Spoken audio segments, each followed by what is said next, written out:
बढ़ते एक और सीट की तरफ, आजमगढ़ की हमने बात की, जौनपुर लोकसभा के पंकज जी बात करते हैं, जहां पर बड़ा इंटरेस्टिंग खेमेबाजी चल रही है और समझ में नहीं आ रहा कि कौन बाजी मारेगा। जो पर्दे के पीछे बीजेपी के सपोर्ट से या आप कह लें कि अघोषित सपोर्ट से चुनाव लड़ सकते हैं, ऐसा कहा जा रहा है, वहां पर हवा में चल रहा है। और धनंजय सिंह का नाम बाहुबली रहे हैं, बड़े तमाम मुकदमे हैं उनके खिलाफ, मगर उस सीट पर उनका जोर चलता है, ऐसा कहा जाता है, ऐसा दावा किया जाता है। और दूसरा बड़ा नाम चर्चा में जो इस वक्त बना हुआ है वो है पूर्व आईएएस अब हो गए हैं अभिषेक सिंह का, जो लगातार वहां पर एक्टिव हैं, अयोध्या के लिए बसें चला रहे हैं। तो क्या कुछ गणित चल रहा है इस सीट पर जौनपुर लोकसभा को लेकर? देखिए, ये जो अभिषेक सिंह हैं, जो अब पूर्व आईएएस हो गए, बड़े बहुमुखी प्रतिभा के धनी हैं। इनकी पत्नी जी दुर्गा शक्ति नागपाल भी आईएएस हैं, बांदा की डीएम हैं, जी। और एक कलाकार भी हैं। अपने को स्टार भी समझते हैं, अब राजनेता भी कहते हैं और समाज सेवी भी कहते हैं। इसीलिए मैंने कहा बहुमुखी प्रतिभा के धनी हैं अभिषेक सिंह।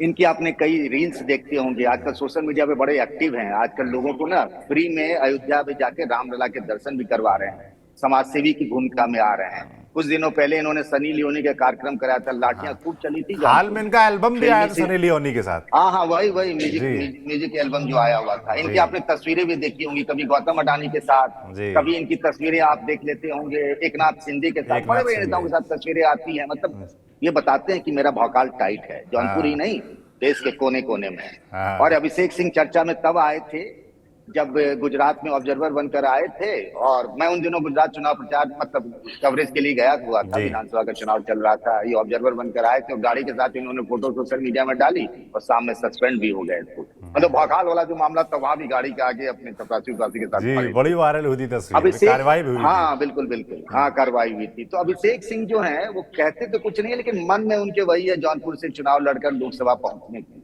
अब उन्होंने कई सारे सूत्र लगा रखे हैं, मतलब उसको कहते नहीं जुगाड़। उस जुगाड़ में जैसे एकनाथ शिंदे का नाम लिया, बिजनेस घराना भी है, 2-3 संघ के बड़े लोग भी हैं जिनके यहाँ इनका उठना बैठना भी है।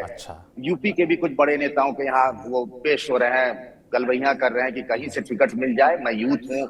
और चूंकि कई आईएएस अफसर, ओपी चौधरी आपने देखा छत्तीसगढ़ में, बहुत सारे लोग आ रहे हैं, तो अभिषेक सिंह ही क्यों ना आ जाए भाई। तो आजकल पूरा माहौल बनाए हुए हैं जौनपुर में, और सबको खतरा लग रहा है, क्या पता कौन से कनेक्शन से टिकट ले आए। तो जानते हैं बीजेपी में किसको टिकट मिल जाए, कहा नहीं जा सकता। दूसरे धनंजय सिंह, ये लड़ाके हैं, हर चुनाव में लड़ते हैं। विधानसभा आता है तो लड़ लेते हैं, लोकसभा आता है तो लड़ लेते हैं, कोई पार्टी मिल जाए तो लड़ लेते हैं, ना पार्टी मिले निर्दलीय ही लड़ लेते हैं। हालांकि अब इनके खिलाफ मुकदमे बहुत कम हो गए, कानूनी रूप से बहुत स्मार्ट आदमी है ये। एक ही मुकदमा बचा है, बाहुबली है ये। हालांकि बाहुबली कहने पे इनको आपत्ति होती है, आजकल नोटिस भी भेज देते हैं। अच्छा, कई संस्थानों को, मीडिया संस्थानों को इन्होंने नोटिस भेज दिया जब इनको बाहुबली कहा जाता है। ये तकनीकी आपके तो बात मुलाकात होती रहती है उनसे, आपको नहीं भेजी? जी हाँ, बिल्कुल बिल्कुल बिल्कुल। जेडीयू के राष्ट्रीय महासचिव हैं, इनको लगा कि पहले जेडीयू तो भाई इंडिया में था, तो वहां से अगर अखिलेश यादव सीट छोड़ देंगे तो वहां से लड़ लेंगे। अब जेडीयू ही पलट के एनडीए में आ गई, तो उनको लगता है जैसे समाजवादी पार्टी के साथ हुआ कि खजुराहो की सीट मिल गई मध्य प्रदेश में, तो उनको लगता है कि जेडीयू को कुछ सीटें बिहार में गठबंधन में मिलेंगी, अगर एक सीट मिल गई तो मैं एनडीए से लड़ लूंगा। नहीं तो उसके विकल्प के तौर पर भी वो काम कर रहा है। अच्छा। कई पार्टियों में, क्षेत्रीय पार्टियों के संपर्क में। ये बात सच है कि बुरे हाल में भी धनंजय सिंह के पास 1 लाख से 1.5 लाख का वोट है, लेकिन उनको टॉप अप करना पड़ेगा। उनको अगर कोई बेस मिलेगा तभी वो सांसद बन सकते हैं। एक बार वो सांसद बने, आप जानते ही हैं, बीएसपी से सांसद बने थे, तब से वो कई चुनाव लड़ लिए, लेकिन किस्मत ने उनका साथ नहीं दिया। तो बहुत सारी जगहों पे अरेंजमेंट में, मैनेजमेंट में जो आप ऑप्शन कह रहे हैं पंकज जी, उसमें क्या समाजवादी पार्टी भी है ऑप्शन के तौर पे? बातचीत वहां नहीं है, किसी विकल्प को खाली नहीं कर सकता। उनके रिश्ते हर पार्टी में भी है, बीएसपी में भी है उनके रिश्ते। ये जो क्षेत्रीय एनडीए के जो सहयोगी दल है ना यूपी में, उनमें भी सभी पार्टियों से उनके अच्छे रिश्ते हैं। उनको सिर्फ चाहिए एक झंडा बैनर, निर्दलीय वाला नहीं, कोई ठीक ठाक पार्टी का। टॉप अप हो जाएगा ना, इतना तो अपना है, इसमें से और मिल गया तो काम निकल जाएगा।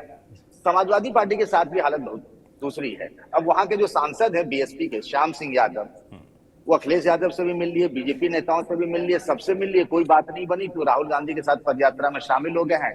जबकि कांग्रेस ने से जो गठबंधन हुआ उसमें ये सीट चली गई है समाजवादी पार्टी के खाते में। समाजवादी पार्टी वहां पूरा 2 गुटों में बटी है। याद करिए, पारसनाथ यादव का नाम होगा आपको, मुलायम सिंह के सहयोगी रहे, सांसद भी रहे, मंत्री भी रहे। वो नहीं रहे, उनकी बेटे लकी यादव है, और एक और विधायक है ललई यादव समाजवादी पार्टी। इन दोनों के बीच में ना मतलब समझिए एकदम भारत पाकिस्तान वाला मामला चलता है। जी। अब इन दोनों में से किसी को टिकट मिल जाएगा तो दूसरा उसको निपटा देंगे। ये बात अखिलेश यादव खुद ही बोल चुके हैं और जानते भी। अब जी। तीसरा उम्मीदवार कौन सा लाएं, किसको लड़ाएं, तो समाजवादी पार्टी भी धर्म संकट में है कि उनके पास अच्छा उम्मीदवार भी तो हो। इसी का फायदा धनंजय भी उठाना चाहते हैं, कहीं से तो कोई मामला मिले, एक झंडा बैनर मिले तो हम चुनाव लड़ लें। बीजेपी के उम्मीदवार जो हैं केपी सिंह 2014 में सांसद बने और 2019 के चुनाव में हार गए। बीजेपी के पास भी एक पोटेंशियल कैंडिडेट नहीं दिख रहा है। जी। धनंजय सिंह राजनाथ सिंह के भी करीबी माने जाते हैं। जी। तो अब क्या होता है, हालांकि पिछले चुनाव में जब चुनाव लड़ रहे थे राजनाथ सिंह वहां उनके खिलाफ चुनाव प्रचार करने गए थे। तो बड़ा दिलचस्प हो गया है कि जौनपुर में किसके हाथ में टिकट मिलेगा, कौन कहां से लड़ेगा। अभिषेक सिंह की भी दावेदारी है, धनंजय सिंह की भी दावेदारी है, लकी की भी है, ललई की भी है, श्याम सिंह यादव की भी है, बीजेपी में भी ढेर सारे नाम है।